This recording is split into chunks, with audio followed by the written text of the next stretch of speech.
ভালোবাসা সত্যি নাকি বলো স্বপ্ন, এই অনুভূতি কেন তোমারই জন্য?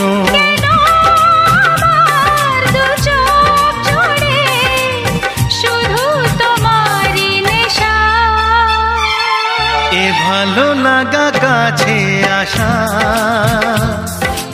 এরই নাম ভালোবাসা।